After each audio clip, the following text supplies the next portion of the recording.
All right, ladies and gentlemen, welcome back to another stream with your boy. We back at it. Hit that like, subscribe if you haven't subscribed. Shout out to everybody tuned in for real. I appreciate your patience. Your boy's camera wasn't working, so I had to go to the backup camera. I don't know what was going on, but we are here ready to roll. What's happening? We are fresh off a Bills win. But if you were to look at Bills Mafia, if you were to peruse through social media, you would think that the Bills narrowly got by. They narrowly got by. You would think that the Bills, you know what I'm saying, just lost to one of the best teams in the league. But on the contrary, the Bills absolutely had a more rounded, well-rounded game. And here we are. And Bills fans are still not too happy.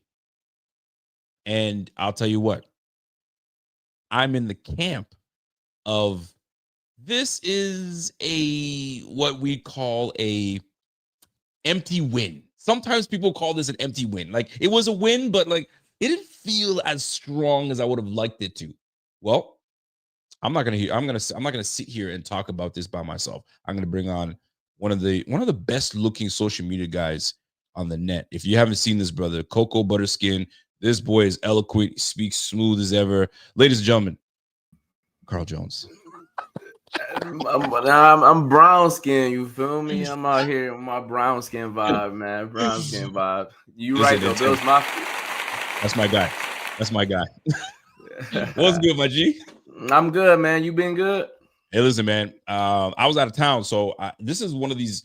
I don't know if obviously you've been out of town, and while the game is on, and I couldn't really enjoy the game like I wanted to, because I was in and out watching it, talking, and trying to get back to it. I just could not enjoy it the way I needed to. So this is my way of sounding off because I was able to watch the game again, and now I got a better idea. So I'm not going to hold y'all.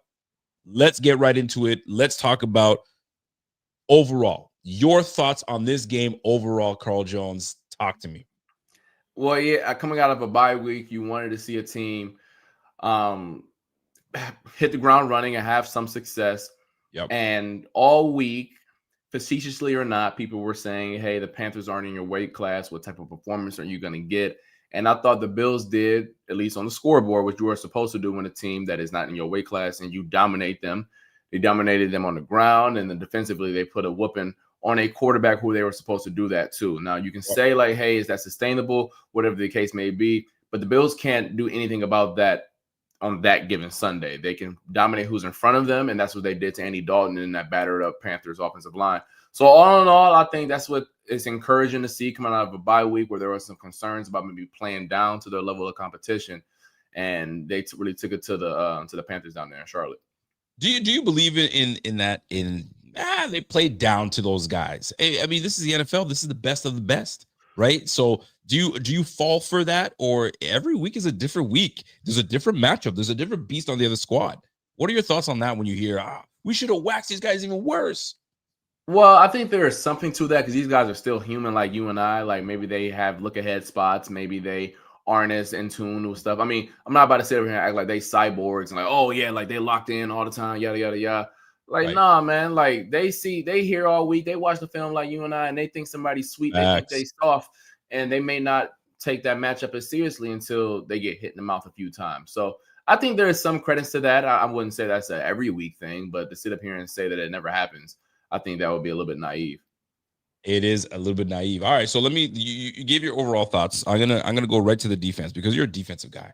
Your overall thoughts on this defense. Would you call this a bounce back game for the defense, especially with getting 7 sacks, limiting the run game to what they did? I think with just over 100 yards when these guys been busting butt. What were your thoughts on this overall defensive performance? I thought they took it to the Panthers, and knowing what we know now, the Panthers' only way to victory was going to be via the run game and staying ahead of schedule. And the Bills did a good job of making sure that they shut that down. Because once they were forced into obvious drawback situations, they clearly didn't have a quarterback or even an offensive line that can sit back there and protect. So I want to give the Bills credit on first and second down and really that first and second quarter of limiting the Panthers on the ground. Yeah, they had a couple runs get out of there, but shout out to Jordan Hancock for bringing that down and turning it into an explosive play, not necessarily a touchdown run. So I thought that was great. The pass rush looked good. They did what they were supposed to do. When a team is not in your weight class, I want to reiterate that. And again, when they are not in your weight class, you take it to them. It reminds me of that Jets game in week 2 or 3 when you were up against, no disrespect to Justin Fields, but a quarterback who isn't that great, an offensive line who is all right in the run game, but the passing game leaves a little bit to desired. You will like to see a defensive front that got all those resources poured into it, take it to a unit, and that's what they did for 4 quarters down there in Charlotte yet again. Oh, all right. We got past the soft stuff. All right. Yeah.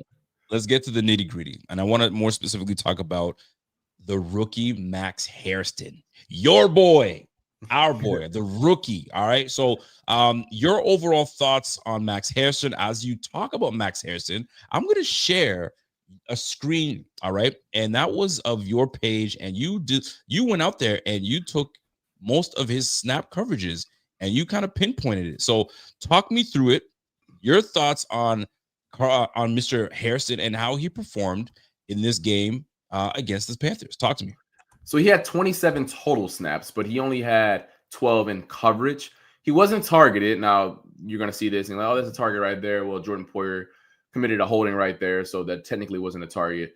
So he didn't have to compete in terms of ball production, but he looked smooth, he looked fluid, and most importantly, he looked healthy. I think that's what we all were wanting to see coming off of that knee injury. It's the first time he's dealt with a severe lower leg injury, he told us. So it was good to see that.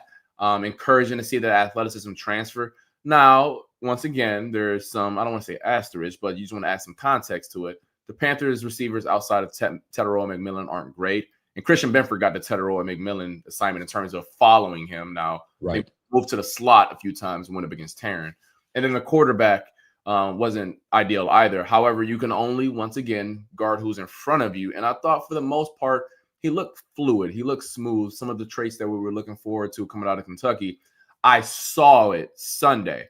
Now, it'll be interesting to see how it looks week in and week out against some better competition. But lo and behold, I think if you're Bills Mafia, you should be encouraged with what you saw Sunday.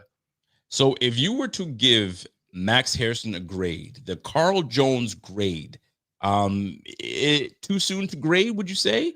Or no, I saw enough and I can grade him right now. What would you give him? Well, grade off just Sunday? Off just Sunday. Yeah, I mean, an A minus type of deal. I mean, okay. I think a lot of it has to do with the fact that he wasn't tested. Like he truly wasn't. Now, there were a few plays where I thought that, actually, I'll probably go B plus, A minus. In the running game, he got hit a little bit, couldn't get off some blocks. I know he had the nice tackle on Jimmy Horn, knocked him out of the game. That was encouraging to see. But in the run games, they really hemmed him up a few times and he wasn't able to get off. But I mean, that's nothing that I'm going to be like overly concerned about. I thought he moved really well yet again, and he was up. I think that first clip, I don't even know who the hell that Panthers receivers was. So the fact that he was able to be in that guy's hip pocket across the field, absolutely, and on a crosser, which isn't an easy route for a defensive back. Facts. I really like that. Hey, man, that dude's maybe a lower end of the depth chart for the Panthers. Let's make sure that he don't stand out, and that's what Max Hairston did on that rep. I got to say, I liked what I saw from Max Hairston. There was a bit of juice to Max Hairston. You could just see the speed immediately. Now, call it what you want to call it, fresh legs. But, I mean, fresh legs coming off of an injury. So, I mean, they kind of wash out a little bit, but he still looked the part. And I love the fact that McDermott was like, we'll see. You knew damn well he was going to play, but you got to prepare him for that three-headed monster they got over there in KC with Hollywood Brown. You got your boy Worthy, and then Rashee Rice that went off yesterday as well last night. So we got our hands full. Now, I'll get your thoughts on that Kansas City game in just a little bit, but I like that. To me, the talk of the town, his name ain't Tony Yayo, but the talk of the town is you like that? Those are from my old school cats. Talk of the town, my guy, Mike Hoecht. Ladies and gentlemen, did we ever get a boost from Mike Hoecht? Now, I'm torn with praising him too much because you're going up against an offensive line of the Panthers that's not great. They're not fantastic. You're going up against an Andy Dalton that's gonna hold on to the ball a little more. Although he's a veteran guy, he just wasn't seeing it. He wasn't seeing it whatsoever. He wasn't. So Mike Hoecht, talk to me about Mike Hoecht on what you saw from him, what difference he brings. This man, when Ed Oliver went out, he was playing from the inside, standing up, rushing in. He was on the outside. He was creating. I saw your stat on according to Next Gen Stats. This guy was he was I guess tagged with 5 pressures. This guy was just all over the damn place. Talk to me on Mike Hoecht, what he's gonna bring to this defense going forward, especially with Ed Oliver out. Yeah, the most pressures he's had in the game in his career since 2022. So he really brought the juice. And listen, Andy Dalton wasn't good. That probably was the worst I've ever seen him play. And that Panthers offensive line was battered. But how would this conversation be going if he came back and he didn't take advantage of that? So that's the way I look at it. Like, yes, the competition, they won't see nothing like that, at least maybe either once or twice the rest of the year. But you dominate who you're supposed to, and that's what he did, and that's good to see. I think if I wanted to extend this to hey, how does this help an Ed Oliver conversation? Michael Hoecht won't play defensive tackle on first and second down. He's just not big enough, and that's not what his position is at this point in his career. But how he can help is on third down, where he can get kicked inside a little bit to where you can have Greg Rousseau and Joey Bosa on the perimeter, and then Michael Hoecht and pick a defensive tackle next to him. I think that's where he can make his money a little bit, because Ed Oliver's bread and butter, although he was a great pass rusher on any down, he was making impact plays on first and second. That's not going to be Michael Hoecht in the interior. But I was super encouraged. He brought the juice. He was flying around. And they got some funky stuff in plan for him based off what we saw this summer. And I'm sure this was just a little tease that we got last Sunday. I'm going to tell you this, man. I like what Michael Hoecht brings. He brings like a joyful, kiddish youth.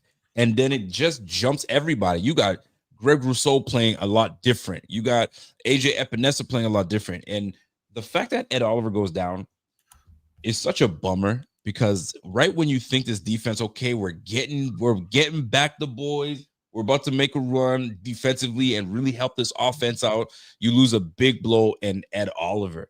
I'm not sure if you're going to see a big difference in it, and if you saw a big difference in this game, but him going out and now pushing more of Larry Ogunjobi, how did you see from your eyes, from a film standpoint, Larry play out? I know he didn't have too many snaps, but he played a little bit more than he was expected to. But what were your thoughts on seeing big Larry O in that lineup?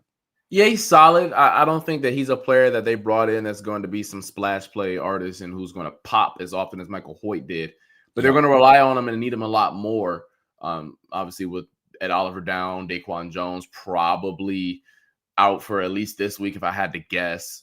They don't have the bodies at defensive tackle right now. So, hey, Larry been out 6 weeks. Welcome back, baby. They're going to need you. But I thought he was solid. I didn't think it was anything to write home about, but I didn't think he looked out of place or anything like that. No, he certainly did bring the juice, according to my man Q-Tip over here. Brought the juice we needed, and also had him break down off of the. Listen, man, this guy's he's a jack of all trades, and he's like, I was listening to talk radio. I'm a talk radio guy. I don't know. I just love it that way. And they were saying that he came into the league 300 pounds as a defensive tackle, lost weight, became a linebacker. And all I can think of was former Bills defensive tackle / defensive end / linebacker. And for some reason, I was just eluding my brain. I have his face right in my brain. You guys know what I'm talking. You guys know who I'm talking about. Old man, played for the Redskins. Oh my God. I just had it in my brain and I lost it. But anyway, Mike Hoecht brings me that juice that we all need. Lorenzo, thank you very much. And he really gives me Lorenzo vibes. Lorenzo was able to do everything. There was a year he had 12 sacks. This guy started off as one position coming into the league and then became so versatile. This is what I'm talking about. This is the juice that I guess the Bills have been needing for so long, and why we were so excited to bring him in. A lot of people were like, who the heck is Mike Hoecht, and why is everybody so excited? Yeah, got it. The guy shows up, gives you 1.5 sacks. Now he's one of the leading sack guys on the team right now. So it's absolutely wild that you have some guy coming in and handling business the way he did. Big boost for our guy, Mr. Mike Hoecht. Now, I want to take a little bit to the defense, just tad, and then we're going to switch over to the offense because I know I got you for limited time. All right, so here's the deal. I'm looking at the addition of Larry Ogunjobi, Michael Hoecht. I saw Shaq Thompson, bro. Shaq Thompson could play. And I knew he could play. I think we all knew he could play, but that boy can play. And have you thought about this in your mind at one point where maybe we can make him stay in the middle? And when Bernard returns, Bernard could be, you know what I'm saying, on the outside a little bit. Have you given that thought, or is that something? No, he's just a depth linebacker. Let's not get excited. Just cool on that a little bit. But what are your thoughts on that? Because he's a difference maker. I don't care what anybody wants to tell me. This guy's a difference maker. Talk to me about Shaq Thompson. No, he's played really well. Probably, if you want to extend it to all 7 games of the year so far, he's been their best and most consistent linebacker. I know Milano has been in and out of the lineup, and Terrell Bernard hasn't had his best season, I would say. But he's flashed. He's been physical. He's made some plays that really brought some juice to this defense. As for moving him to the middle full time and Bernard to the will, it's kind of hard to do that to your captain, like the captain. Like they only got 2 captains on this team, Josh and now Terrell Bernard, and asking him to move positions because of that's Shaq tough. Thompson. It is tough. That's a tough spot to. Aside from the play on the field, that's just a tough predicament to put your captain in. How that speaks to the rest of your locker room. But I think you'll probably see more Shaq Thompson when everyone is healthy as that third base linebacker, and he's probably solidified that spot over Dorian Williams. But yeah, he's balled out. And when Milano and Bernard get back to the lineup, they got 3 guys who I think they feel very confident in rolling out there. Man, I'll tell you right now, man. I was looking at I'm seeing how active Shaq Thompson was. I'm seeing how active Dorian Williams was. Listen, the D line, you can tell the D line did their job because your top tacklers in this game were Dorian Williams and Joe Andreessen. Yeah. One had 8 tackles, the other one had 7, and Cole Bishop was definitely getting in there as well. But I'll tell you right now, AJ freaking Epinesa has, every time you want to forget about AJ Epinesa and think that he's a trade piece and move on from this guy, it is what it is. He just comes in and he's consistent.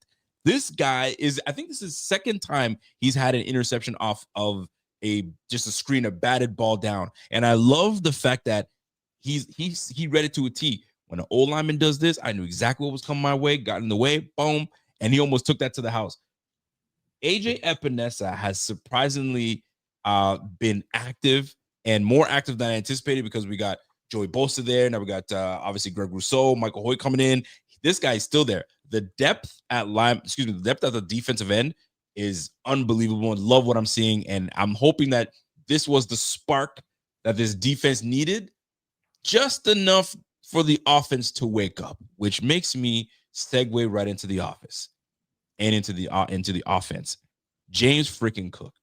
Yeah. If not for James Cook, ladies and gentlemen, I don't know how this game would have went.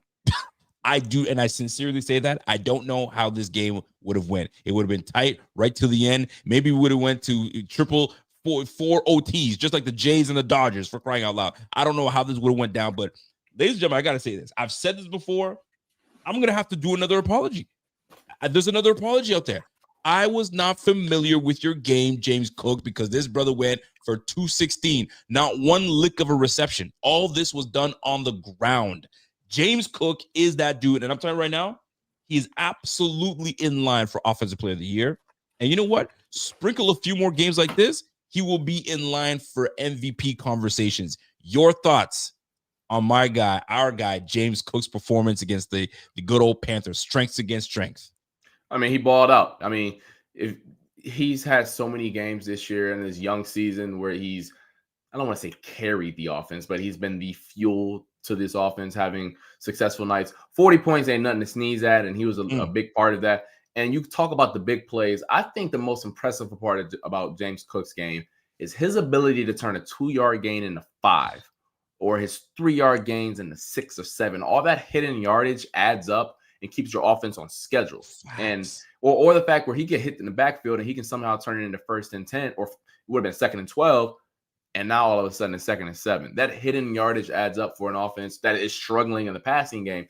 He's been phenomenal. I'm right with you. Obviously the MVP with running backs, it is what it is. We're just doing it for just talking. But like offensive player of the year, I mean, outside of Jonathan Taylor, I don't think he takes a backseat to anyone. He's been having a fabulous year. He has surpassed even his most staunch supporters, their expectations. Jonathan Taylor's having a freaking amazing. I think this guy's got one of the best I don't care what anybody tells me. His touchdown celebration kills me every time. Kills me every time. All right. Big shout out to James Cook. I don't want to take away from James Cook, but I'm limited with my guy, Carl Jones, because there's a topic I definitely want to hit, and we're gonna go right to it. We ain't going sugarcoat this freaking offense. This offense, but more specifically, this passing offense. Is this offense in the passing portion broken? Or is it simply Josh Allen? And Josh Allen is holding this offense back. How dare I say that Josh Allen is holding this offense back? Talk to me. You might think that's a crazy wild take, but you're going to have to carry that. You're going to have to jump in that. And I'm not going to be the only one in this one. So help me out with this. Josh Allen, this passing offense, what have you seen? What's your opinion? I don't want EPA this, and I want your opinion on what you feel is happening with this offense, this passing offense. Philosophies are off. I don't know what it is, but your thoughts on Josh, and I'll share mine, but I really want to get your thoughts before you get out of here. No, it's broken. I truly think the offense is struggling right now. Ring the alarms. Any crazy verbiage you want to use, it's not good. It's not good enough to where this team's aspirations are. And I think that's where this conversation needs to start. If this team were the Denver Broncos, or were they the another team that has wild card, maybe win a playoff game aspirations, then sure, I think they could live in this world. But this team wants to play deep into January and on the first weekend in February. This is where this team wants to, and rightfully are in the tax bracket to be playing, right? You can't have a part of your team that is lagging this far behind for at least a month at this point. You mentioned, you ask who is the issue here. It's probably a little bit of everybody: the play calling, Josh Allen, the receivers, the blitz pickup. I put most of the brunt of the blame, though, on the talent on the outside. I just don't think that it's threatening from a defensive perspective. When I think of, if I were to game plan against the Buffalo Bills and I go out there, let's just say they start game planning Tuesday morning, I don't know if there's a player offensively in terms of the passing game where I go, hey guys, we got to change what we do because of this player. We have to make sure that on third down he gets accounted for, or that like, hey, we can't blitz without making sure that he's accounted for because we're scared that he can take this game over by himself. I think they have nice pieces. I think Khalil Shakir is a nice piece, but there is nothing that Khalil Shakir does on a field that makes you change the structure of your defense. He is a hell of a ball player once he gets the ball in his hands, but Khalil Shakir isn't making plays deep down the field to where I got to go, all right, make sure that we put Trent McDuffie on Khalil Shakir because he can take this game over. That is not Khalil Shakir's game. Khalil Shakir is more of the screen guy and the hitch and turning into 10 and 15 yards type of player. And that's where I put the most of the blame. Josh has not played well. He has missed some throws. He's been very finicky in the pocket, but I think a lot of it stems from the fact that he maybe doesn't trust everything around him. That sack he took in the first half, obviously he probably shouldn't have thrown it away, but if for those who maybe don't have access to all 22, just go ahead and look at the ESPN dots on that play. There wasn't a receiver open for the entire 10 and a half seconds. That's an indictment on those guys just not winning down the field. And yes, they're without Josh Palmer, but I highly doubt a player they only paid $12 million for is going to be the end all be all for this offense. It's struggling. And I just got one number for those at home just to really encapsulate how much his offense is struggling. On passes of 10 or more air yards, not passes that get, not those screen passes that go for 10 or 15 yards, passes that go in the air, 10 or more yards. This goes for receivers, tight ends, or even a running back if they get that far down the field. Josh Allen, and I know these numbers because I studied them, is 22nd in EPA per dropback. 22nd. That is behind Carson Wentz, Tua, Kyler Murray, Mac Jones. He is far better than all of those players. And if you were to tell me that, yes, Kevin O'Connell may help out Carson Wentz a little bit, and yes, Kyle Shanahan's probably doing the same for Mac Jones, there's no way in hell you're trying to convince me that the Cardinals, Drew Petzing is a better OC than Joe Brady, or the same thing goes for what they got going down there in Miami. So I just think that they are really struggling. They got to figure this out, because if you get deep into January once again and you got to run screenplays to Amari Cooper on third and forever, we're struggling. Okay, I'm going to push back just a little bit, because you're like, I don't want to just put on Josh, because I think more of the reason is the receivers. The same receivers we had last year, there wasn't this issue. Everyone's back. The OC's back. The same receivers are there. Some might say we have more athletic receivers than we did last year. And we're struggling still. And you want to look at the receivers? How about we take a look at number 17? 17 is what is the issue right now. And I know people are starting now to start to figure things out and say, wait a second now. There's no way you mean to tell me, and this is where I struggle. You can't tell me the Panthers had such lockdown corners that they just stopped us all game and we couldn't get separation because they locked us down. Ain't no way. Ain't no way. You can't tell me that Atlanta Falcons just locked us down. We couldn't do. Ain't no way. You're not stopping these guys all day, every day. There's no way. So Josh is going, for me, in my opinion, is going to take the brunt of this, because we did an exercise just a couple weeks ago. Pluck some of these guys and put them on the other teams. We will not see this struggle. This is weird. This thing that's happening right now in Buffalo is weird for me. And I'm gonna dive in a little bit more, because I know you gotta leave. So I'm gonna ask you a couple more things before we get out of here. Kansas City Chiefs. Your gut when you're looking at what these KC Chiefs have done in these last 3 weeks, what the Bills have done the last 3 weeks, what you've seen with your eyeballs. The good Lord gave you crystal clear eyeballs for you to see. What's your prognosis going into this game? Do you feel good about these Bills really keeping this competitive? I mean, they'll be competitive every single regular season. They make this a fight, because both teams are in the same tax bracket. Now, once we get to January, that somewhat changes. But I think that this game comes down to, can the Bills stay on schedule on the offensive side of the ball, because I do not trust them whatsoever to, if it's 2nd and 12, the fact that with a quarterback like Josh Allen, I don't trust his offense to get a first down is crazy. So, like, they're going to have to make sure that they're always living in 2nd and 6, 2nd and 5. They are really struggling right now when they get behind the sticks, and that's exactly what happened against New England and the Falcons. If the running game's not going, they'll still have a chance. They got 17. But if the running game's not going, it's going to be extremely, extremely difficult. They got to make sure that they impose their will in that regard. The Chiefs did do a good job of shutting down the Lions running game and making sure that they didn't have that take over. But, I mean, every week is different, and James Cook is playing at a level that's elite. On the other side of the ball, it's going to be fascinating. We're going to find out real quick, was it the Panthers and Andy Dalton as to why the Bills look so good? Or is there something to be said about Michael Hoecht and Max Harrison and some of the changes that they made? Sean McDermott maybe be calling the plays now. I don't know. But we're going to find out real soon. I know that if you are the Bills, you're going to have to play a boatload of man coverage against the Chiefs, because Patrick Mahomes, I'm not exaggerating here, I think has one of the best numbers of all time against zone coverage over the past calendar year. It's ridiculous. Crazy. He's Crazy. So you're going to have to play zone at times. You're not going to be able to play 100% of man, and got to have situations and maybe sprinkle it in on some early down spots.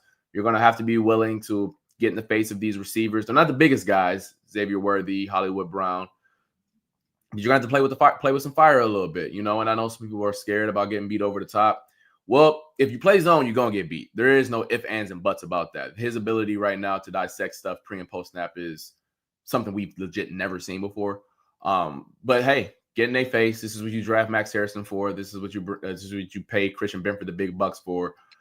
Is to go out here and take down teams like this who have a boatload of speed on the outside.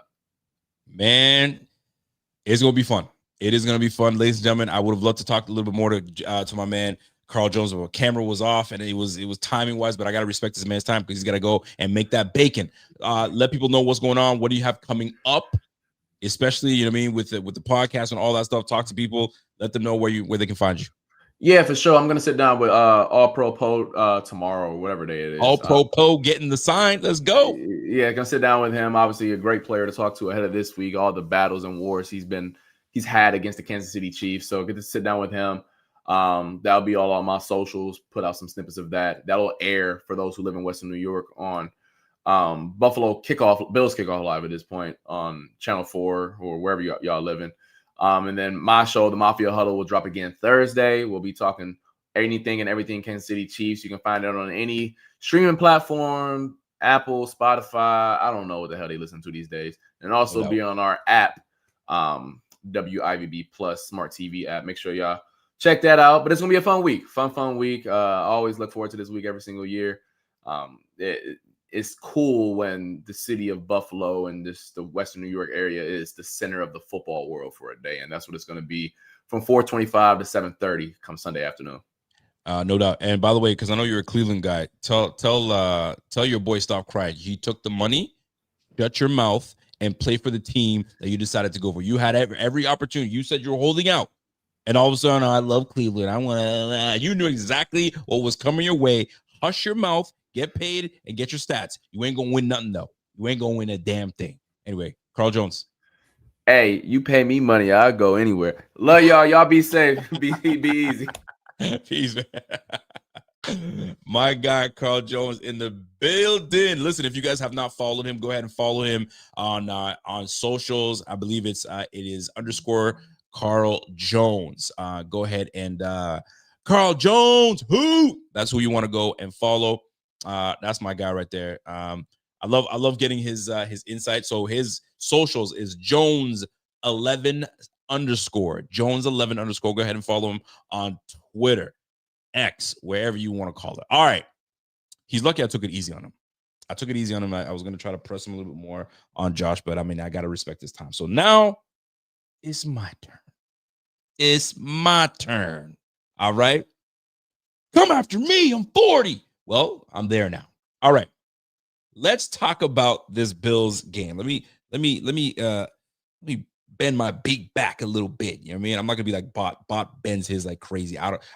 He's got his hat so bent, it's like he's wearing binoculars. Like you can't have your hat all the way curled around your eyelids. Come on, fam. That's crazy to me. Anyway, let's get this thing cracking. First things first. I need to acknowledge how great James Cook has been for this offense, because if not for James Cook, folks, 19 carries, 216 yards, 2 touchdowns. The guy controlled the game. The guy was on fire and you couldn't stop him. His vision, his elusiveness, he's slippery and he's just so smooth.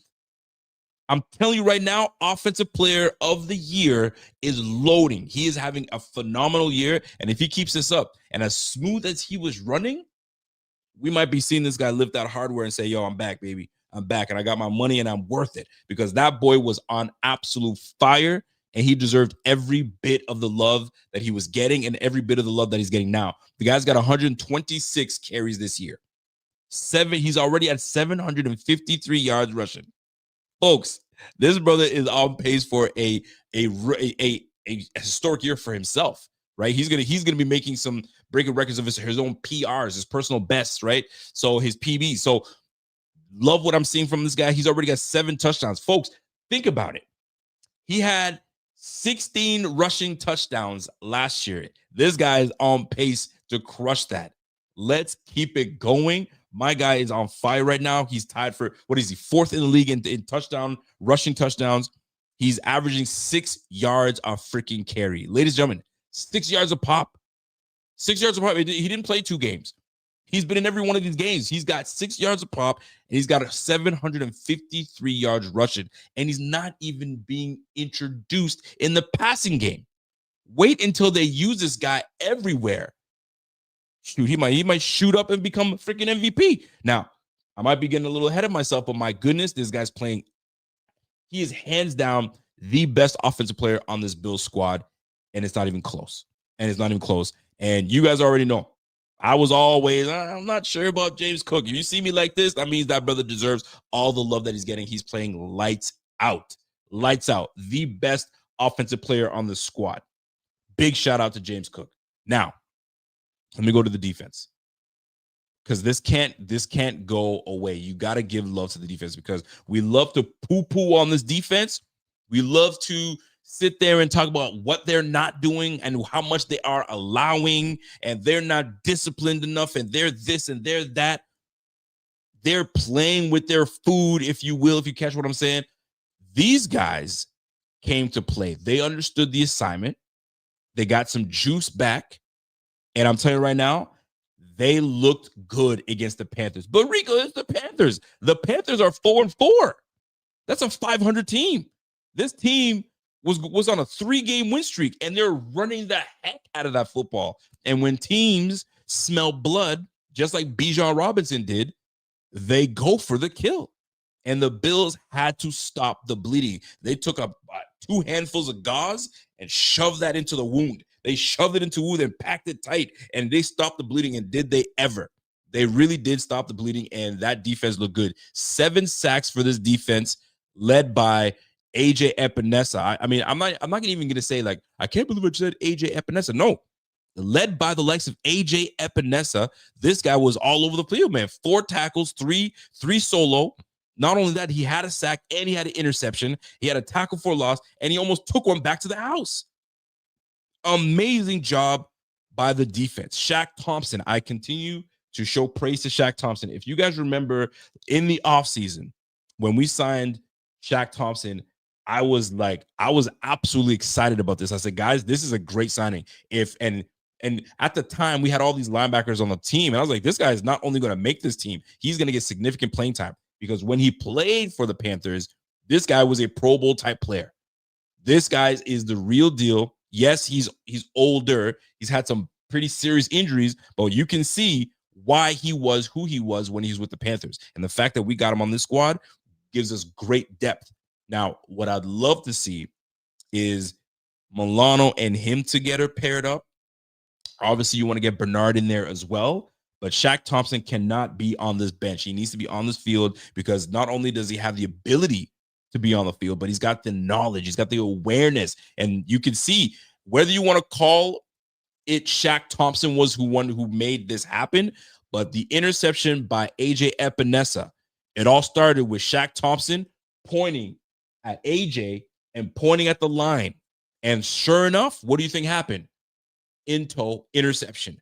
Big time play by AJ Epinesa, but I love what I'm seeing from Shaq Thompson. I love what I'm seeing. Greg Rousseau was a fire lit under him. And all of this, in my opinion, and I think a lot of us saw this, it all started with just the infusion of energy by Michael Hoecht. Michael Hoecht came in and brought the juice, brought the energy. We talked about last week, who's going to bring the juice? Who's going to have the juice? And this is exactly what he did. He brought it. This guy was on fire. 5 pressures. He had 1.5 sacks. Some might say he had 2, but they had to split it and give some love to my man Deion Walker. But here's the deal: he comes in and just shows you exactly what and how versatile he can be for this defense, and maybe, just maybe, it helps the rest of the team, right? It's helping the guys on the back end, right? You have a quarterback that has got to rush his throws or not want to throw the football. So now he's got to take his sacks or make an errant throw. Now, whether you want to call it Andy Dalton being whack and he's garbage, well, we're going to get tested. We're going to get tested by a very good O-line. We're going to get tested by a very good offense, and they're now hitting their stride, hitting their peak. So I like what I saw. I love what I saw from 31.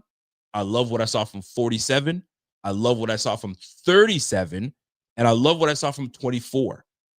And I'll tell you this, call this a hot take or not, but Cole Bishop next to Jordan Poyer, I can't believe I'm saying this, but that combo, I think, works. Now, I want to see more of this combo. I want to see more of these two together, because obviously the veteran presence that Jordan Poyer brings, there's a lot of communication. There's a lot of talking, right? So maybe it makes Cole Bishop aware of where he needs to be and understand, okay, I got you. I'll go over here. Just a lot of talking, communication. So Jordan Poyer getting in the mix.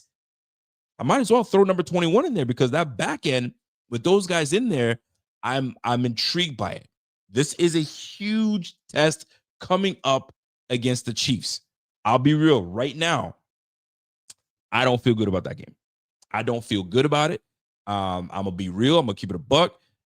I just where this offense is just where this defense was and where the Kansas City have been and what they're doing now is just you got a team with a lot of momentum, and then you got a team that's just kind of like finding their way and trying to find their identity. They don't know who they are just yet. And even Sean McDermott admitted, oh, do you have an identity yet? I don't necessarily think you need to have an identity. Have we found one? Not really. And I'm paraphrasing when I say this. So something to absolutely pay attention to when this upcoming matchup with the Kansas City Chiefs does take place. I don't feel good about it. Now, call it what you want. We've been beating the Chiefs in the regular season for years now, but the results never come into the playoffs. So reverse the roles, let them have this game, and then we'll see you guys in the playoffs. But the way that we've been playing, we can't mess around too much. Every W matters because right now we got both these teams. I think the Chiefs are 5-3, while the Bills are 5-2. So what a crucial game it will be when these two guys face off next week. So that is something that we definitely want to see. Now, if you guys have not seen what they have the Bills, what the record is, and how they see this game going. They have the Bills as an underdog. The Bills are an underdog at 1.5. I think the last I saw was 1.5. Yeah, -1.5. -1.5 for the Kansas City Chiefs. So listen, if you're one that partakes in these types of things and you want to jump in there, right now is where you want to take it if you feel very confident in these Bills. But for me, I don't. The matchup predictor, from what I understood, was they have the Kansas City Chiefs at 55.8 and the Bills at 43.8. Even the predictor is like, I don't like this matchup. I don't like this matchup at all. And right now, and I'll tell you right now, Pat Mahomes is on fire. He's on fire, folks. Right now, he's got 2,000 yards passing. We're now halfway into the league. He's got 2,000 yards passing. And he's absolutely killing right now. Travis Kelce seems to be one of their better receivers on the squad right now. Now that Rashee Rice has come back, I think some things are going to change. But the story of the Chiefs is it's always going to be Pat Mahomes. It's always going to be Pat Mahomes. Right now, he's got 4 interceptions. He's got 17 passing touchdowns. That's tied for first in the NFL. I told you guys in the offseason, ever since he got that new haircut, he's got that fade. He's not rocking that whole mohawk nonsense that he was rocking. That brother been on something, man. He been on something. You know what I'm saying? So right now, he's got a 17 touchdown, 4 interception ratio right now. And for these guys coming at Buffalo, to Buffalo to play, they're coming with a chip on their shoulder. They're not trying to lose to the Bills. They're really not. The 5-3 Kansas City Chiefs will be on the road up against the 5-2 Bills. And we're about to really, truly find out what these Bills are made of. We're about to find out. Real talk. Because this Panthers, although the Panthers win is solid, I'll take it. Kansas City is a big-time opponent. They're a big-time opponent. And we know them well. They know us well. It's like a division game. You guys have been hearing it everywhere. We understand. The assignment is there. We know what we need to do. A win would be fantastic. And we'll talk about how they can win on Friday's show. But we'll get into that another time. Now, let me get into some things. And big shout out to my man Rev and my guy Z-Bot. Last night, when they had their show, Monday. Yeah, last night. When they had their show, they were discussing the All-22. And they broke down apparently a lot of film. I only caught a couple snippets of it, but they broke down the film and they were really breaking it down as to what is the issue. And if you guys saw, it's not what everybody's lamenting. That all the receivers don't get open, all this and that. Well, and I've been on that train that I don't think it's the receivers that's the issue. I can't, and I say it before and I'll say it again. I don't believe that these guys are all bums and all of a sudden they don't know how to run a route. They can't separate. They can't do anything. I just can't. I can't buy it. I can't buy it until I started watching Z-Bot talk and Rev was getting into it. And then obviously we're talking in the group chat. There are several things happening right now with this offense. And it stems from our quarterback, Josh Allen. Sorry, guys. It's just what it is. This guy right here. Here's my honest take on Josh and what I believe is happening, what I think, in my opinion, is happening. Watching the film, forget about watching the film. he's ascended so quickly in terms of cleaning things up, right? When Josh came into the league, it was he's not accurate. So what does he go? He works on his mechanics, works on his throw motion, he just goes through it. He gets the work done. Now he's as accurate as all the average quarterbacks and sometimes even greater.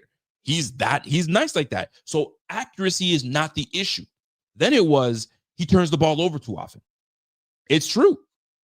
He's got 75 turnovers since 2020? Something ridiculous. He was just going nuts. 57 interceptions to 17. I don't know the numbers exactly, but 70 plus turnovers is wild. So he cleans that up last year. So now you're like, holy crap. Not only does he clean it up, he gets his team to the AFC Championship game. Not only does he do that, he gets himself an MVP. And he got the MVP, and people were praising him because he minimizes interceptions, he minimizes turnovers. He's led his team to the AFC Championship, and he was doing it with no household names. Salute to my mans for getting the MVP. But here's what makes these MVP candidates special when they can do it again. Because now they've created a new standard, and they got to keep that standard. Now, did you work hard enough for these standards not to be kept? I mean, Aaron Rodgers was he like a 3 or 4 time MVP? And he had multiple years where it was a standard. He just knew what had to take place, and he did what he needed to do. Josh, at this point, in my opinion, he's got a standard to uphold. And I think he's finding that difficult, right? For the first, 5 games, no turnovers. Josh doesn't turn the ball over. Josh doesn't turn the ball over. And all of a sudden, the first interception comes. And then the next game, another interception. And the Atlanta game, and the rest is there. So when you're looking at what Josh Allen's been able to do, last year, it was amazing. This year, he's already got 4 interceptions. What did he have last year? 7, maybe 8? He's already got 4 interceptions this year. So right now, he's got 12 touchdown passes. He's got 4 interceptions. And right now, he's frazzled. He's razzled. He's jittery. But why? Why? Those things weren't necessarily happening last year. We were praising him on how great and fantastic he looked throwing to quote unquote nobodies. And I hate to even say that. So what the heck's the issue? Here's my thoughts. Not only does he have to try to keep up with not turning the football over, now it's got him in his mind. Like, I don't want to throw that. I don't want to throw that interception. I don't want to throw that interception. So if you're not wanting to throw that interception, you're not taking your chances. So what are you going to do? You're going to play it safe. Take the dump off here. Take the intermediate crossing route there. You know what I'm saying? I'll occasionally try to fit one in deep. Oh, crap. It got intercepted. Ever since he's been throwing those picks, he's kind of pulled away from doing that. Now, this in particular game that would just happen with the Panthers, James Cook went off. So there was never really a necessity. But I'm going to tell you this. Put to bed these receivers are not getting open, because if you have the luxury of having the all 22 and to look at it and really watch every play. Now, I'm not saying for you guys to become armchair GMs and go ahead and give me your thoughts and that's what it is.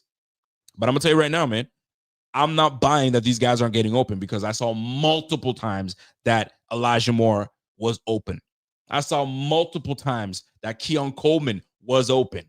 Multiple times Khalil Shakir is right there. This brother's not taking it. He's holding onto the ball way too long, and then he's bailing from the pocket way too soon. So you're holding onto the football and you're bailing. Of course, now receivers, how are receivers going to get open? How are receivers going to get open? Now you're scrambling. So now it's a scramble drill.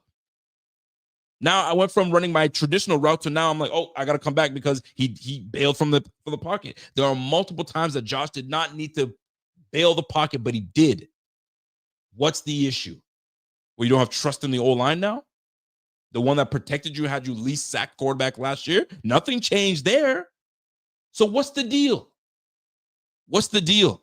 You're leaving the pocket early, you're getting jittery, and now you got everybody doing scramble drills for you. You heard Carl Jones. 4 yards, air yards, that's as far as it's going. If not for the 80-yard touchdown that Khalil Shakir got, that was just a button. Sit down, boop, hook. That was all Shakir after that. So what's going on? What's going on with Josh, man? Because right now, call it a hot take or not, he's holding this offense back. Let's be real. He's holding this offense back. He's not playing like the Josh Allen that we're used to seeing. Running free, throwing that thing out there. And I don't know what it is. What is going on in that brain of Josh? I have no idea, but he better get over it. Because right now you got a very hungry Pat Mahomes coming to town that is absolutely gonna try to outdo you for sure. I'm hoping that Josh finds his piece and he comes in and starts slinging that thing. So then it got me thinking. And I was watching, and this is just an assessment I've made over Josh for a long time. This is just me. If you ever notice Josh when he's throwing his footballs to his quarterbacks, and that's his receivers, excuse me. And one thing I've heard him say that he needs to work on was letting these guys, catch the ball in stride. Josh isn't so much of a let the guys catch the ball in stride. I know he's tried multiple times, but he's more of a I'll put it on you, and if you can go anywhere with it, cool. If you can't, so be it. I'm just making my completion. I saw Bo Nix thread a ball in a bucket in the end zone to Troy Franklin. I think it was Troy Franklin. I don't know who it was, but right there, boom. And I was talking to my brother. My brother was next to me. I was like, Josh doesn't make throws like that. Like that one in the bucket, boom, right in there, right? Because it's not normally his game. And in my opinion, if the guy is not a yard or 2 yards separated from said DB, he ain't looking at you. And that's what I've seen so far this year. You brought Keon Coleman to be a contested catch receiver, not a separator. We knew he wasn't a separator in college. We knew he wasn't going to be a separator in the league. So you went up and got him because he's a big receiver and you can throw the football so he can actually make these contested catches. But we're not seeing it. Is it because he doesn't want to throw an interception? It can't be because Keon is just not getting open on every play. I'm not going to buy it. Shavers had an opportunity for a honey hole shot, if you will. The same play, if you go back and look at the play, that it was the play that he threw to Ty Johnson, and Ty Johnson had to do an acrobatic attempt to catch the ball. It didn't work out. You had a one-on-one with Elijah Moore on one side. One-on-one, bro, I'm taking it. One-on-one, I'm taking it. Especially with Elijah Moore with 4.3 speed. And he beats the DB on the inside. That's mine. Anytime you see one-on-one, you got to take it. So why aren't you trusting your guys? Why aren't you trusting your guys? Because if it was one-on-one and Diggs was on the outside, you're not even thinking about it. You're going to Diggs with a one-on-one. I found that odd. And now, like, you got to start trusting your receivers, man. It's too late for that. It feels like it's too late for that. Like, it's either you got it or you trust them or you don't. So you're going to have to start trusting them now, my guy. It has to. You don't got time. You don't have time for, like, I'm not sure, because what ends up happening is you're holding onto the football, and now the play design is all to mush because now we're doing backyard football, Josh. It gets old. It does. And I love this brother, man. This guy right here is the man. I love this dude. Love this guy from my team. But you can't be doing this backyard stuff, man. We're on to you.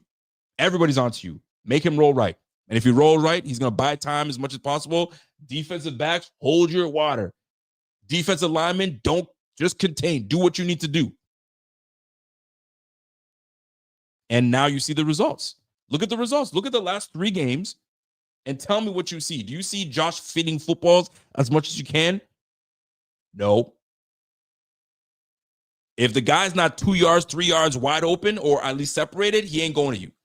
Or if he does, it's 50-50. Like, I'm hoping that Josh starts to take a little bit more opportunities to trust his guys. Because right now there is no trust. But these guys got to show him some trust too. Now, I ain't going to put it all on Josh now. But Josh, right now, he's the one that's got the football. He's the one delivering the football. He's the one that the receivers are counting on to give him that football. So it all works in one. Now, I'm not putting all of it on Josh because this is where your offensive coordinator has to come in now. Now, this is my beef with Joe Brady. I said Joe Brady and Josh have to be the ones that come in and do stuff. Well, Josh certainly is not. But if you see Josh is not, this is where the OC has to figure out what the heck are you doing? Get on his ass if he's not staying in the pocket. Stay in the pocket, Josh. You didn't have to leave. Go ahead and you're good. Step up in the pocket a little bit. And he's got the ability, which is the crazy part. But he's just been bailing too soon. So offensive coordinator Joe Brady, what are you doing to help your quarterback? You clearly see he ain't the same. Is there anything wrong with the offense? Nah, we good. Boy, please, man. We ain't dumb. This is not the old internet where we have to, you know what I mean, to get information, we'd have to, you know what I mean, get the old newspaper out. Okay, what did they do? Okay, yeah, we had no, man, you can't just box. Bro, these fans are a lot smarter. There's all the tools out there for them to understand what the heck is going on. Everybody's watching. So I find it fascinating. So with Josh Allen, the quarterback that we love the most, we need to see him.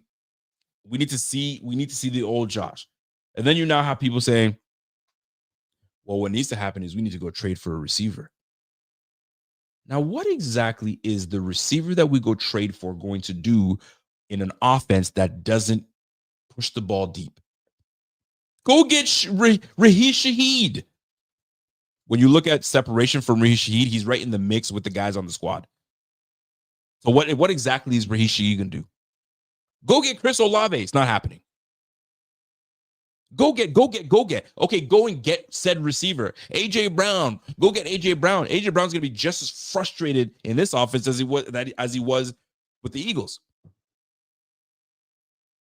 It starts with our quarterback, man. Like to go and get another receiver just for him to be in the same position. Hello, we did it with Amari Cooper last year. He was supposed to be the big-time receiver, and then all of a sudden, he was relegated to like just some scrub, and he certainly is not a scrub. He must have been like, yo, I'm better than this. I don't know what the heck is going on. So, like, will a certain player come in and all of a sudden change things? In my opinion, no. No. Go and bring prime Jerry Rice. Jerry Rice is going to be like, yo, what kind of offense is this? Now, here's the deal. Could it be that the relationship, and I'm not talking about like the two together, but philosophies are a little not on the same page with Josh and Joe Brady? Joe Brady wants to run one way. Josh is like, I'm sick and tired of this. I want to be able to send it deep. Now, this is where I don't know. This is where I'm just speculating at this point. I need to watch a little bit more and see a bit more. But right now, this offense, bro, it ain't doing it. It ain't doing it. And I'll tell you right now, which is super wild to me. James Cook is killing it. But we've also seen what happens when they take James Cook away. When James Cook doesn't get the football, what happens to the Bills? We don't do well. We don't do well. So we better pray that guys, defensive coordinators don't take James Cook away. Because if they take James Cook away, we're in trouble. We're in trouble. Think about it, right?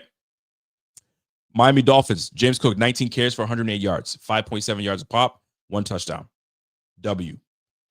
Against the New Orleans Saints, right? 31-19, 22 rushes, 117 yards, 1 touchdown. We win. The New England Patriots, we lost 23-20. James Cook, 15 rushes, 49 yards. Let's go to the Atlanta Falcons. 24-14. James Cook, 17 touches for 87 yards, no touchdowns, 5 yards a pop. We lost. James Cook, 19 touches, 216 yards. Get the man the ball in his hands. Get him the ball in his hands, and we're golden. He needs the ball at least 18 to 19 touches. 18 to 19 touches. 15 touches here, 17 touches, bro. No, it's not happening. Not happening. So this is that's just running the football. In the losses, look at this. This is glaring to me. In the losses, 0 receptions for James Cook. 0 receptions in New England, 0 receptions in Atlanta. Those are the games we lost. Come on, man. You got to get that brother involved. You got to get him involved. The wins, 31-21, he had 3 receptions. 31-19 against 3 receptions for 18 yards. I mean, we didn't really and I'm surprised we didn't give him the football against the Panthers. He has 0 receptions, but he ran for 216 yards. And I bring James Cook up because if we don't give James Cook the football and give him his touches, it's not good for us because now we're leaning on the offense with Josh Allen and this broken offense, which is so wild to me because that's who you want to lean on. You want to lean on Josh. Tell right now. And I'm not even trying to be that guy. Oh, hot take. It's not about hot takes, man. I'm not even trying to be a hot take guy. These are things I've noticed over the time. He's not one of those anticipatory throwers. He ain't gonna drop it in the bucket, even if the guy's right there. The amount of throws I saw from some quarterbacks where like, man, I don't think I've seen Josh attempt that this year. What's going on? Fam, if I'm even, I'm leaving. So if that DB is right beside me, I don't give a damn. Toss that thing. Let me go get it. Oh, that's right. Deep ball accuracy isn't great. Rico, what are you talking about? Go look it for yourself. His deep ball accuracy, he's not a good deep ball thrower. Let's keep it a buck here. He's not a good deep ball thrower. Cannon for an arm, but he's got some inaccuracies, hence the interceptions. So what did they do last year? They say, you know what? You don't necessarily have to go deep as often. Let's try to keep things intermediate. Let's let the guys, do the yak for you. And it worked. MVP Josh. Killed it. 40 touchdowns. This year, what a drastic change.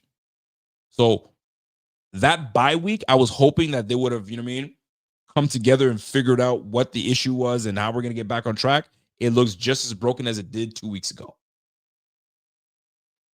Better fix it. And right now, your head coach is on it. He's watching. He's clocking that. He's like, hold on. Yeah, we can't be one-dimensional. We got to be more two-dimensional. We got to be able to run the ball. We got to be able to pass the football. And right now, we're running the ball extremely well, which is fantastic. Offensively, we ain't. By the way, big shout out to my man Slick Cook. Prayers for Jamaica. Prayers for Jamaica. Prayers for Haiti. Haiti's right in the line of travel of Hurricane Melissa, and prayers for Cuba. Cuba is in that mix as well. So prayers for everybody out there. If you got family in Haiti like I do, if you got family in Jamaica like some of these people in this chat, you got Cubans, you got family in Dominican Republic, same. Prayers for everybody, man. Prayers for everybody. That storm is huge. And if you remember back in 2010 when Haiti had that huge earthquake, it's crazy. And these disasters, I know it's hurricane season, and it's never fun. You just got to brace for it. You just got to brace for it. By the way, let me get some of these comments coming from my man Bartek, 59 months as a member. Shout out to you, my G. Bartek comes in. Imagine the crash out if we lose and fall off out of the playoff spot. I mean, would you be shocked? Ask yourself the question.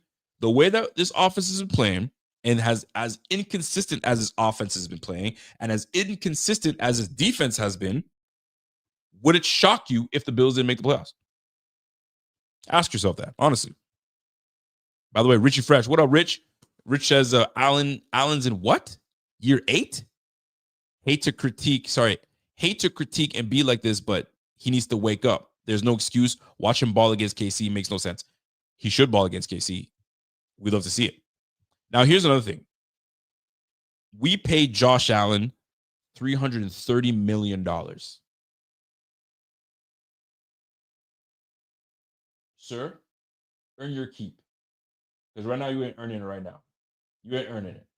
MVP, as great as it was, is it working? Does it look like I'm looking at it right now? I hope it does, because I'm not able to see. But as great as that year was last year, it's in the books. Ain't nobody sweating that. Okay, you got the MVP last year. Cool. Now we're in this year. We're in week 9. We're going into week 9, and we're asking, what's up with Josh in this offense? What's the identity of this team? James Cook is the best player by far on this. That's crazy to me. But here we are. Now, the silver lining in this is James Cook has been able to do what he's been able to do. He's killing it. This guy said, I thought you were talking to Little Rico. James Cook has been absolutely crushing it. He's been killing it. So we can lean on James Cook. So hopefully the haze is cleared and Josh returns to what he needs to do. But here's the tough part. The longer this goes on, the more Josh may get in his head and it just falls by the wayside. It's tough. It's tough. Shout out to my guy, Money Mitch. By the way, Money Mitch, happy belated birthday to my guy, Money Mitch. What up, Money Mitch? Money Mitch says, yo, I didn't see you guys last week, but that's because it was my 30th birthday. I didn't even read the comment yet, and I knew it was your birthday, my G. Thankfully, the Bills won, hoping Josh Allen can figure it out. BF is the best. I appreciate you, my G. Happy belated birthday, by the way. Happy 30th birthday. Man, it's a tough one for me. It's a tough one for me because I get that you can't have it your way all the time. You can't always be on. It doesn't work that way. The NFL is too damn good. The NFL and their teams are looking to catch up at all times, and they improve every year. But for the Bills, we tend to have this mid-year lull, and all of a sudden, we're back on top. Because if you look at the statistics, and you were not to, let's just say you did not watch a single Bills game this year, and you went and looked at the metrics and the statistics, you're like, yo, top 10 team here, top 5 here, top 10 here, top 4 here, top 10 here. Bro, this offense is good. What are you talking about? And then you watch the game, you're like, oh, okay, I get it. It's up and down. It's up and down. So I'm a big fan of Josh. Josh is my guy. I think he's all our guy. But right now, the way that this team has been playing offensively, it hasn't been sexy. Let's be real. It hasn't been sexy. And we're all kind of like, all right, this Chiefs game's coming up shortly. We got to play these Chiefs. Okay, cool. So once we play the Chiefs, okay, so then what next? Okay, so let's just say we beat the Chiefs. Okay, great. We move to 6-2. We're back with the hunt. We're back in the thick of things, right? With the freaking Patriots, for crying out loud. Patriots leading the AFC East has me sick to my stomach. But now we face the Chiefs, and then we go face the Miami Dolphins, which had a pretty huge win. So they're going to be looking. They're on a little win streak now. So they're going to try to bring it to us, especially because James Cook. I don't know if you guys saw this. They were like, "Yo, James Cook, what's this team?" They tried to ask him about a team that's really good, that's really not good, and the lady's like, "The team sucks." He goes, "The Miami Dolphins." She's like, "Good one, but no." And it was actually the Raiders. But the fact that he threw some smoke at the Dolphins, the Dolphins would be like, "Oh yeah, that's what they mean." Okay, boom. We were really close to beating you guys last time off of Tua's interception and iced the game, bro. We coming for you now. So the Dolphins, I'm not saying the Dolphins are going to win this one at all, but we play the Kansas City Chiefs, then we play the Miami Dolphins that are be a little hungry because now they got some bulletin board material and they got to win underneath them, and they're trying to salvage this year.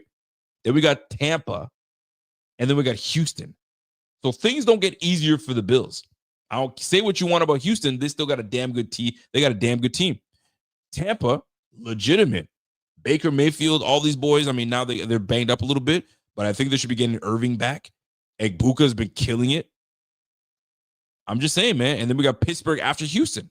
And then we got the Cincinnati Bengals. And now they have an adequate quarterback that can actually throw the football. So this is not a cakewalk. Somebody asked earlier, would you be surprised if the Bills missed the playoffs? No, I wouldn't be surprised. I would not be surprised. It's crazy. I can't even believe I'm talking like that.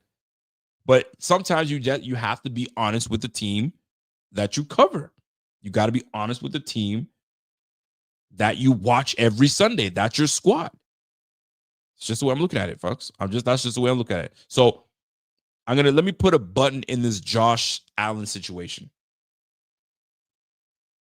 These Josh Allen struggles, from what I'm noticing, is his receivers got to be like at least 2 yards separated. Sorry, Josh, is the NFL. You got to put it on him.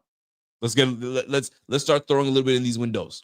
Give your players these opportunities. It's not always going to be wide open for you, bro. Sorry, not going to happen. Stay in the pocket, bro.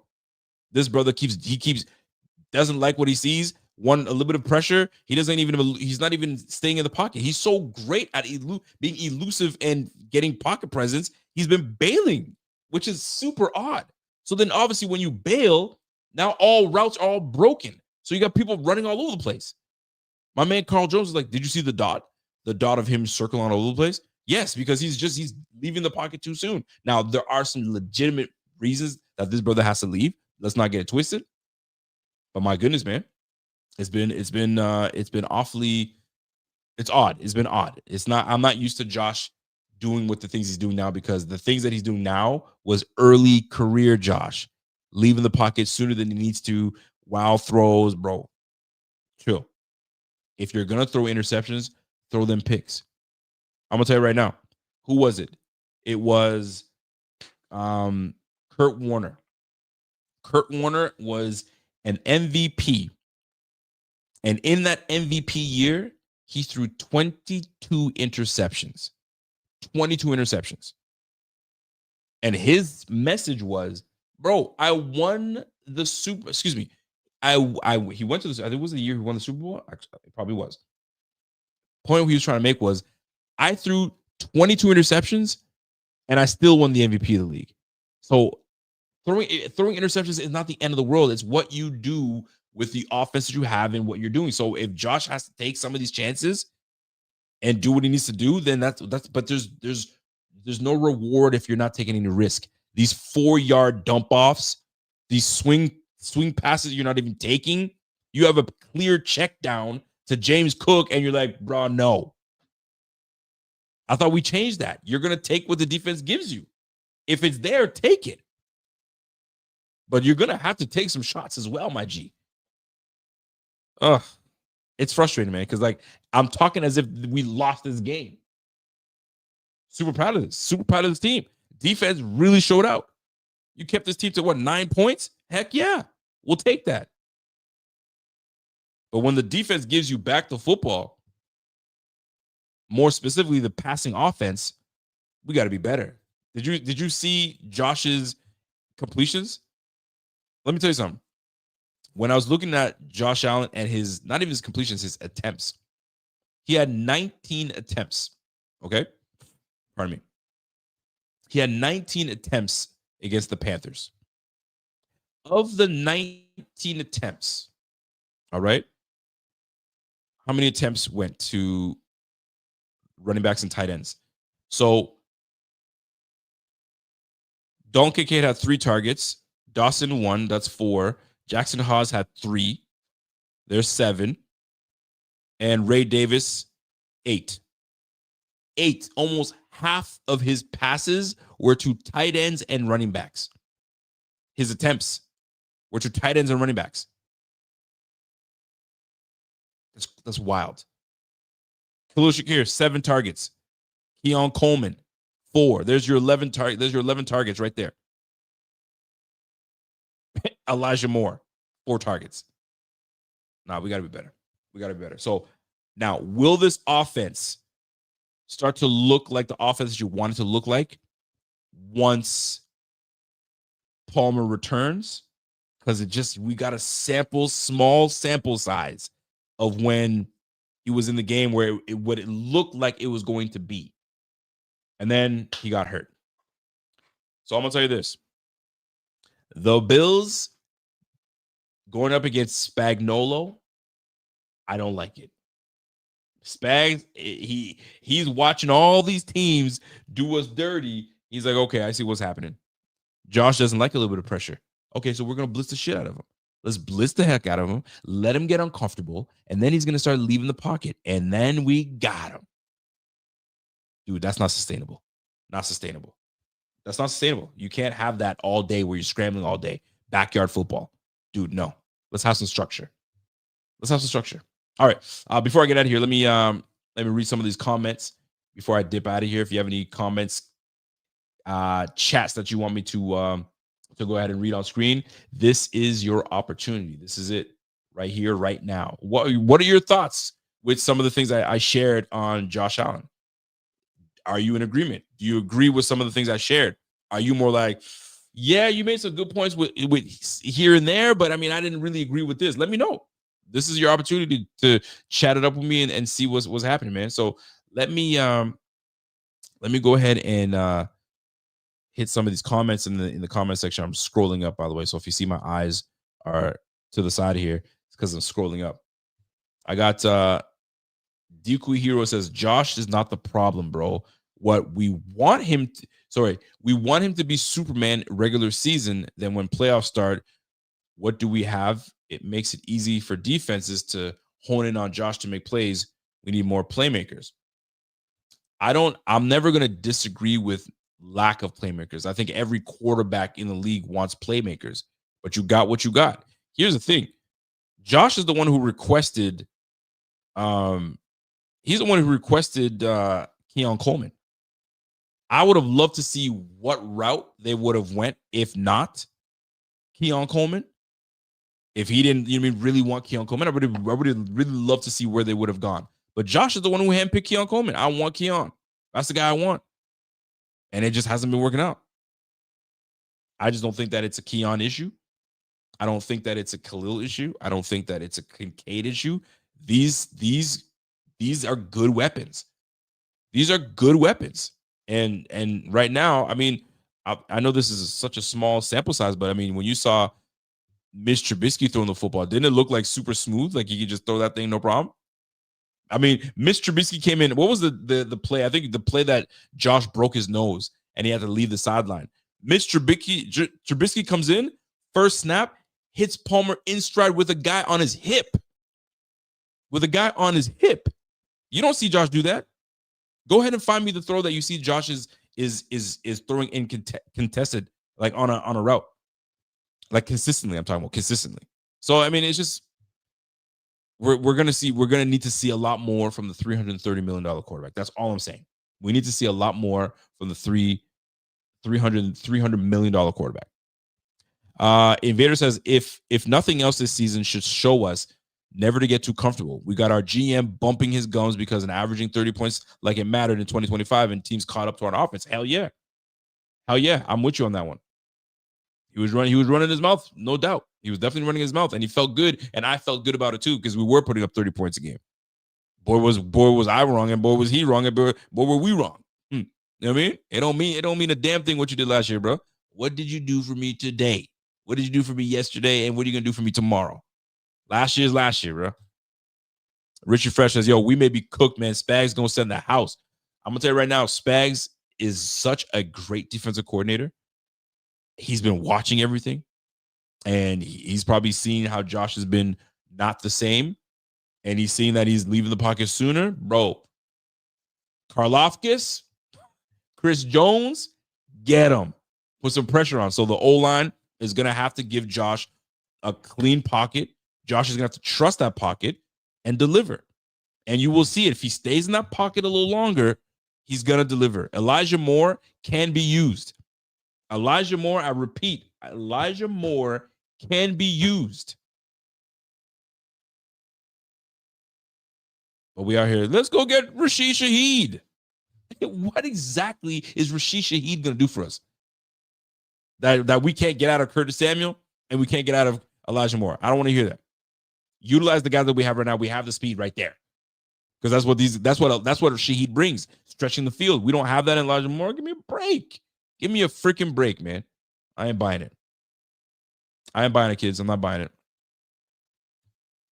My man said, I don't think it's a Keon issue. Keon looks good when he gets hits. When he gets it, should we have got Jimmy Horn? Too late. I'm just saying. I know. Jimmy Horn, I mean, listen, the little time that he's had with the Carolina Panthers, I mean, he was a non-factor for us in this game, but Jimmy Horn in this offense maybe could have been nice, but we have Curtis Samuel and we have Elijah Moore. So, like, what's that really going to do? Like those are guys that's what they do.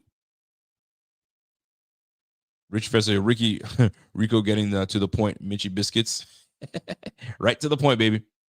99 says, yo, Bills need to stop bragging about regular season stats. At this point, all that matters is winning a Super Bowl. Otherwise, it's a failed season. I agree.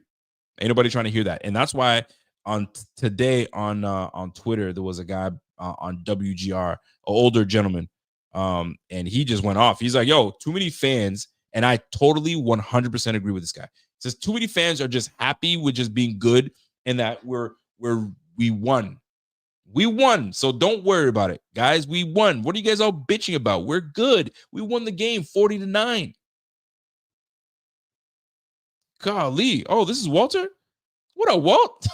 Walter's now the invader. All right, Walter, I got you, bro. But yeah, man, I'm with this. I think his name was Howard. Howard was like, yo, I'm done with this. Yo, we've been watching this team for too long. We finally have a quarterback. He's been doing this for 8 years. Cut the bullshit. That's my one cuss of the day. Cut the bullshit and start winning games properly. You're not supposed to be good enough to just make the playoffs. You're supposed to be great enough to push for a Super Bowl and go win it. You think we're great enough right now? Bro, we're barely even good enough. The heck are you talking about? Appreciate that, 99. 99, you're going to get me my bag, man. You're going to get me my bag, 99. Got any Nick says, yo, have you seen the graphic of Keon's routes ran in the slot? It was legit 95% fades, back shoulder throws. That's where freaking the young and I'll call him inexperienced offensive coordinator and Joe Brady's got to be better. Know what your 6'4" guy does best. If it's a stop route, give him a stop route and let him go do what he does. If it's a slant, and continue to use slants. You guys are relegating Keon Coleman into N'Keal Harry. Don't do that to him. Don't do that to him. He's better than that. He's better than that. Don't make this guy turn into a N'Keal Harry. Don't do that to him. Shaft says, yo, Josh is so predictable this year with his passing, and he's eyeballing players, man. There's some moments I see him eyeballing players straight up. I know I see him moving guys too. He had a great pass to the crosser to Kincaid, and he was holding the safety so the safety can drop down a little bit, and he dumped it just over his head to my guy Kincaid. But still, we on your ass, bro. We on your ass. John says, yo, Rico, what was the ranking of our wide receivers at the start of the season? 27th. You complaining about with what? Hold on, John. Hold on. Let me run that back a little bit. Rico, what was the ranking of our wide receivers at the start of the season? 27th. You complain about with what? I don't know if I'm complaining. I'm just calling it for what it is. The receivers, can they be better? Yes. But for the most part, everybody was blaming receivers not getting open because they thought Josh is untouchable. Well, Josh hasn't been playing well himself, and he'll tell you that straight up. Is there anything wrong with the offense? No, we're fine. I expect him to say that. But we see it, and it's not fine. And we all know it's not fine. Let's keep it a buck here. My man Walt says, yo, you haven't watched enough Shaheed if you think him and Moore are similar just because 40 time. I didn't really know it's 40 time. I just know that the separation, the metrics, I was looking at separation. But no one ever confused Moore as one of the best deep threats in the league. Shaheed did in 23 and 24. We don't throw the ball deep. I think this is what I'm trying to get to. Because when we did, Josh was turning the football over. Brady came in. Brady was like, we're not going to do that. Let's play controlled football. Let's run the clock. Let's run the football. And let's just let these guys put the ball in your athletes' hands and let them do what they do. I think that's my opinion. That's how I see it. Now, if Shaheed comes in and kills it, and all of a sudden our offense changes because we have the speed that we have right now in Elijah Moore, I just can't see the offense changing. If it does, and we do bring someone, great. I'll take it. I want wins. I want wins, and I want Josh Allen to do well, because when Josh Allen does well, my gosh, this offense is unstoppable. But I just showed you when they take away James Cook, we've lost the game. We've lost 2 games now. when James Cook did not run the ball, did not get enough touches to run the football efficiently. But if they said, "Hey man, the Bills just traded for Adonai Mitchell," I'd be happy. I'd be happy because you got the size you want, you got the speed that you want, you have the separation that you want. I'm saying, and the reason he dropped in the draft is because I think they said that his attitude wasn't great. Well, I'm sure he's getting humbled right now with the Colts. I would take him all day if I could. But I mean, bring him into this offense. Is it going to make a difference? Is it going to make a difference? And that's what I wonder. That's what I wonder. I got to say this again. I believe that Shavers is a good receiver and can be used. They're not using him. I believe Khalil Shakir deserves way more touches than he's getting. The guy's too explosive with the football in his hand that we're not getting him the touches that he deserves. We're not doing that. Kincaid, 1 reception. You know what I'm saying? So anyway, I'm not saying we got world beaters, but at the same time, we have guys that can get the job done enough. And Josh is too good to not be able to take full advantage of this. The guy's too good for that. So hopefully he wakes up and he starts really getting down and doing what he needs to do. My man said, "Damn, N'Keal Harry, that's a deep pull." I'm just saying, I don't want that to happen because he came in as a big body receiver out of Arizona, I think Arizona State or Arizona, and was supposed to be that dude. And then they're going to relegate him. They're going to try to make him N'Keal Harry. Don't do it to him. He better than that, man. He better than N'Keal Harry. I just can't. I can't. I don't want to do that to him. I don't want him to do that. I just can't. Shout out to my guy, Dog. Sure, give me that mic. I appreciate that. I haven't done that in a while, by the way. Shaheed is Curtis Samuel, bro. Same exact player. I just don't think that Shaheed is going to be the world beater that we desperately need to change this offense. No. Michelle says, y'all always say Rico complains when he points out things nobody else wants to point out. Boy, Rico's a complainer. How am I complaining? Like, I'm whining. What am I whining about? Like, yo, Michelle, let me. Always listen. I just try to keep it as objective as possible. You're not going to want to hear that. Sorry. Not sorry. You kidding me? Never. My man, Brian Bowers, my man hitting the gym hard, boy. Yo, you put me to shame, brother. Man, Brady calls passing plays like a woo. We have the biggest arm in the league, and we have relegated him to 4-yard passes, straight up BS. This is the thing, man. I don't know what's happening. Are we following? I'll tell you this. This is just my opinion. I think McDermott is sick of this offense. It's too like dump off-ish, and we're not stretching the field and we're not doing these things. And I don't think he likes what's happening. This was the same type of conversations that McDermott was having when there were some issues with him and Dorsey, and then Brady came in. But Brady was such a completely different type of offense scheme, so it took time for teams to adjust and do what they need to do. I think they've now well adjusted. They are now well adjusted to Brady. So Brady now has to figure some things out. You got to figure some things out, man. Like, I think yards per pass. There's a yards per pass.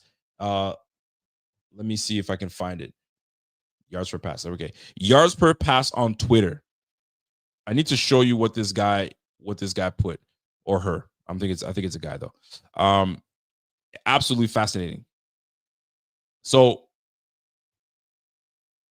when you look at all the targets and all the completed passes that the Bills completed, and I think maybe Zbot may have shared it. If Zbot didn't share it, then it'll just be a quick reminder, just to show you what this team was working with. Look at this, okay? Allen had 12 completions yesterday. They were on the following passes. So tell me where Rashid Shaheed is going to come in and change the game all of a sudden. Screen Shakir. Deep over to Kincaid. That was, remember that one over the top where he read his safety, brought the safety down over top? That was a great throw. I was like, ooh, that's nice. Scramble drill, Knox. Screen, Shakir. Boot to the flat to a tight end. Quick, Shakir. Stick, Shakir. Boot shallow, Coleman. Zero slant. That was the one to Kincaid, to Coleman. I remember that one, right? Screen, Shakir. mesh to Haas. Come on, fam. 1, 2, 3, 4. Hold on, I'm not counting right. 1, 2, 3. There's a quick 4. I won't count the stick. 5 screens. The brother completed 12. Almost half his passes were screens. What are you going to bring the screen game to Spagnuolo? Spagnuolo's going to sniff that out. Are you kidding me? That's what I'm talking about, man. So something's got to give. Something's got to give. Well, Rico, you complaining. I'm just showing you what the mother effing facts are. You see it for yourself. You watched the game, didn't you? Shoot, man. My man said, yo, the receivers are open. Josh is just throwing to them. Bro, Josh is not only not throwing to him, he's been inaccurate. He's been accurate, man. There was one he threw right into the dirt. And I was like, yo, what's going on, man? To the point where you got fans saying, yo, he's hurt. He's hurt. Something's up. I think he might be hurt. Bro, sometimes your quarterback's not playing well enough. It's just what it comes down to. My man, Walter says, yo, Rico, if you're a defensive coordinator and a guy that's a well-known deep threat is spread out as wide, are you really going to not respect that player's speed, especially if the Bills trade for him, clearly wanting that? Of course, if you're a DC, you're always going to have to respect it. But then you got to look at who the offensive coordinator is. And this is where the film comes in.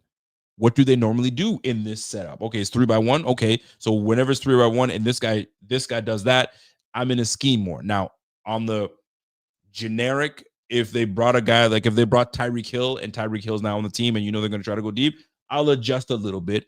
But I know who the offensive coordinator is. And offensive coordinators, how likely are they going to want to change their stripes? They're going to want to go back to what they normally do. So, but yes, in a vacuum, yes, I would definitely like, all right, hold on now. Maybe let me put a little cover one. Let me put a safety over top just to be cool. The rest of y'all, man, because none of these suckers can get open. I mean, maybe that's what he does. Maybe that's what Spags does. Spags says, actually, you know what? They don't even play man. Spags doesn't play man. He's like cover 3. He's like a cover 2 and a cover 3. They do like 20% of the time they're in that, just like the Bills are. So you're going to see a lot of that. And you're going to see a lot of pressure. A lot of pressure. Bartek. What up, Bart? Bartek says, yo, serious question. Do you think Allen could be doing more with the weapons he has in the offseason to make sure they're on the same page? Well, let me put it this way. There was a season, the second season or the first season, when Stephon Diggs came to Buffalo and these guys were working in the offseason. They were playing video games together. They were doing all those things, building that camaraderie and doing all that. Gabe Davis included. And you saw the difference. The difference was absolutely phenomenal. These guys were in lockstep. Now, I'm not with these guys, so I wouldn't know. You know what I'm saying? If they did it in the offseason, I have no idea. I can find out because I know some people that know some people that, you know what I'm saying? Oh, yeah, they called me to do this. So, you know what? I'm going to hit up my man Kroon Photos. Kroon Photos would have a great idea. Hey, did Josh work out with the guys in the offseason or did he just keep it to the season? Did they go to, Cabo in Mexico and go do stuff? Or were they just, we're just working the offseason? Because that makes a difference. If you really wanted to set some things with you and Keon Coleman, y'all would have worked all offseason. All offseason. It would have been you two because we've seen it happen. We saw it.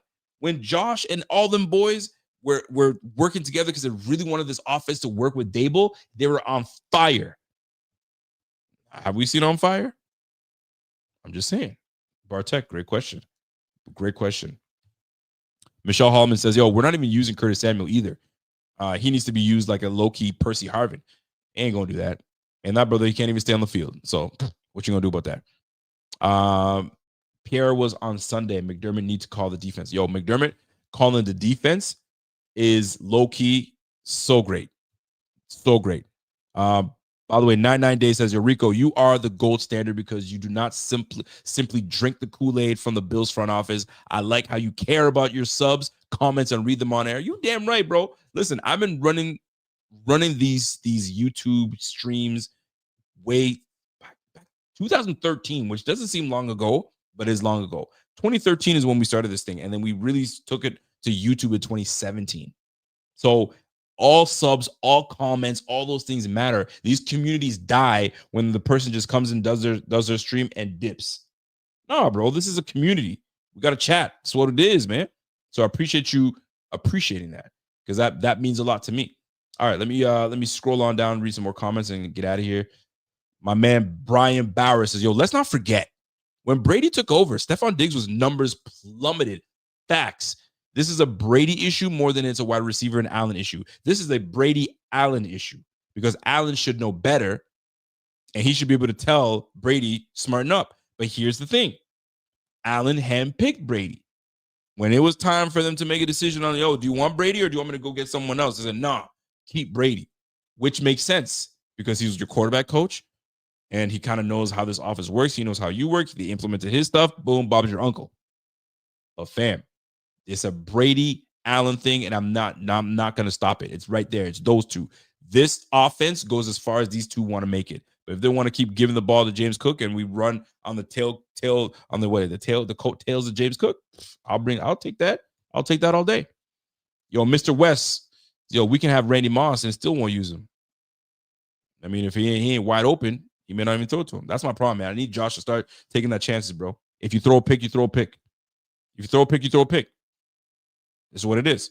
And if you're going to throw a pick, throw the pick on the other side of the field. Please and thank you. That's all I'm going to say. That's what I'm going to say. What's the report card on Buffalo? Give them a letter grade. As of right now, the Buffalo Bills, for me, overall, is a B-, C+, B-. But if I were to pick one, I'm going to say C+. I was going to say B-, but the C+ is because who we beat and how inconsistent we've been. But we're still a 5-2 team, and we have a grand opportunity to really take it to the Kansas City Chiefs next week. I have us as a C+. Close B-, but I'm going to stick to C+. Good, but not good enough, because we need to be great, and we're not great. And that's why that Howard Simon guy, I think that's what his name, said it best. He goes, yo, quit sitting here wanting to be good. Stop being, you can be, you know what? You know who's good? I'll tell you who's good in the league. Well, let's say the Pittsburgh Steelers, they're good. Not really, but they're good. Who else is good? Let's pick a team, right? Let's say, hey, the Chicago Bears, they're good. The LA Chargers, they're good.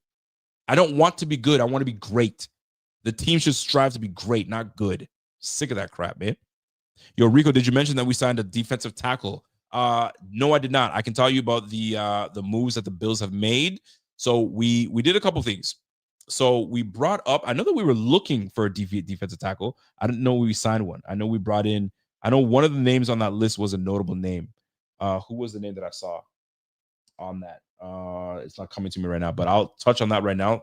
But so Jordan Poyer has officially been signed to the 53-man roster.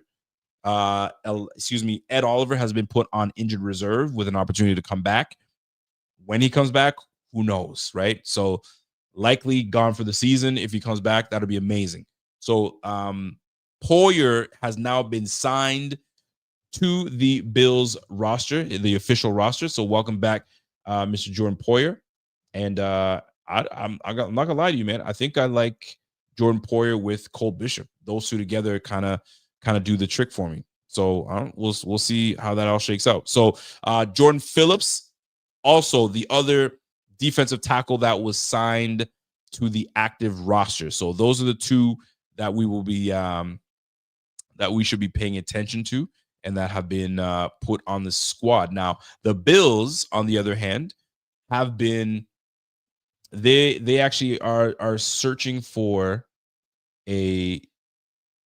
another defensive tackle, and they had some guys. They put some guys on the list. I'm surprised they didn't try to go get Eli Anku, but Eli Anku might be somewhere already on the squad. So who knows? But let me just kind of let y'all know and let y'all see what's happening. So who did we bring in? I know that we had some guys we were looking at. Pardon me while I look this up because I saw it, but it's not coming to me right now. So maybe you guys have it in the chat who we signed. I haven't seen anything on Twitter just yet. But I know that they were bringing some guys in. And if they signed somebody, great. I probably didn't catch it while we were on it. Oh, did we? Hold on, let me just see if we sign anybody. Did we sign anybody? Well, you guys let me know. I don't see it. I don't see anything just yet. Oh, maybe we did. Tommy Akibotsi? Is that? No, that can't be. Is that who we brought on the squad? Tommy? I'm still looking. Forgive me, folks. Forgive me. Anyway, if you guys have it, you guys let me know in the chat, and we'll keep it rolling. All right, I'm gonna read a couple more comments, and I'm gonna get my behind out of here. And we've been going on for how long now? Shoot, I'm an hour and 40 minutes. Golly. All right, forget Allen. If for no other reason, get a receiver for Cook to keep the defense playing with light boxes. That I can get behind. To at least take a little bit of pressure off, decoy, if you will. But at least if we're gonna do that, take shots. At least take some shots to make them say, "Hey, back up a little bit." I mean, let me test you guys a bit. We'll see. We'll see. Richie says, "Yo, you have 0 to lose by activating Gabe on Sunday." I don't know if I'm with that. My man Brian Bauer says, "Yo, nah, I'm getting on Brady and his BS, man. You mean to tell me that James Cook is running wild through the defenses and our passing game isn't opening up from that? No way." I mean, you still have to fear Josh Allen at the end of the day. You still have to fear him. So the way I look at it is Josh is the fear factor. But if we have someone that can kind of help him become the fear factor and let James Cook do what he does, then I'll take it. But I'm with you. I'm with you, BB. I'm with you, bro. All right. Let me take a couple more. By the way, shout out to my man 99. Says, "Yo, I subbed. He liked that. He belled it. And he's liking it all, man. I appreciate you. Salute to you, my guy 99. What up?" All right. Let me see. What do we got? Shout out to my girl L Boogie. What up, L? Laura, what's happening, girl? My man The Real says, "Yo, wow, Rico is being surprisingly nice." What? I thought I was always nice, bro. He doesn't like my grade. My grade is too nice. I mean, I'm not gonna go. It's a B minus, man. It's a B minus. We just got to clean a few things up, man. I'm not going to say it's a D. That'd just be wild. That would be absolutely wild for me to give him that big, that one. Yes, Roquan Davis was the name. Thank you, dog. Roquan Davis. I knew it was a name that we knew because I'll tell you right now, Roquan Davis is the name that remember Kevin on our show, he absolutely lost his mind when the Miami Dolphins drafted him. Yes, that is who. Okay, so Tommy is the guy that we got, right? I saw the name Tommy. I wasn't sure if it was that's who it was. So Tommy what's his name? Let me see what his name is. Tommy Akin. Whoa, I got that boy African as ever. I don't know where he's from, but that name is something. Let me see where he's at. Where Tommy at? So Tommy. What's his last name? I'm trying to scroll through like I'm gonna find it. So let me see if Tommy A is his name. Bro, I ain't gonna find it. You know what? And the Bills website doesn't even have it up yet. So you know what? I'm gonna find it later. Folks. We're gonna figure it out soon because they haven't put anything up yet. Just yet. All right. Last but not least, let me just give a shout out to everybody. Here, what's his name? Akin Bostel. Golly, Akin Bostel? Akin Botsky. Oof. I wonder where he's from. Tommy Akinboski. Where's that brother from, man? What kind of name is Akinbo? I gotta look that up. Where is that brother from? Akinboski. What is it? Atkin or Akin? Akin Botsky. Golly, that is a name. What are your guesses? Everybody take your guess as to where this brother's from or where his parents immigrated from. Because that is a name and a half. Akinboski. Whew. What a name. What name does Akinboski originate?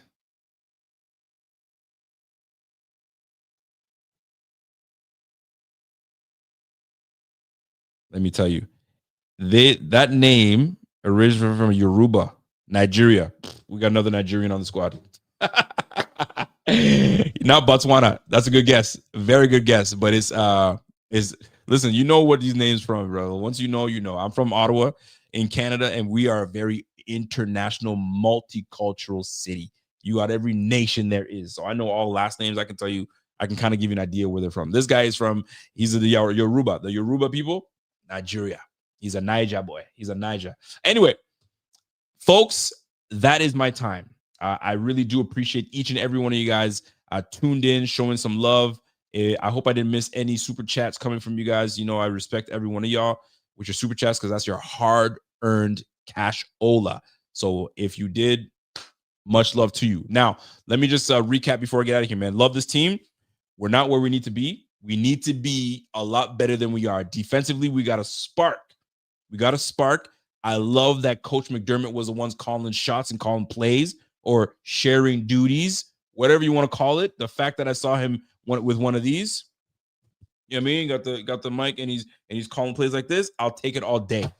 I'll take that all day. So that being said, I'm not sold on this defense. You're not going to give me one performance against the Panthers and say you're back. You ain't back for nothing. I still don't trust y'all. I don't trust that defense as far as I can throw them. There's offense on the other side, and on the other hand, I still trust y'all because James Cook is running his ass off. The O-line is still doing what they do, and you have hungry receivers. Josh just needs to settle down. Like this whole everybody eats was great, but who's serving? Who's serving? Oh, Josh is serving. Bro, serve them up then. Put the apron on and serve your boys because your boys are starving right now. You can see ribs. You can see ribs. Bro, feed your boys. You're the one serving. Come on now. Everybody eats. Well, I'd like to. I'd like to. Can I get a serving? For crying out loud. Woo. Hopefully, Josh will be serving them up against the Kansas City Chiefs. And then we can all be like this.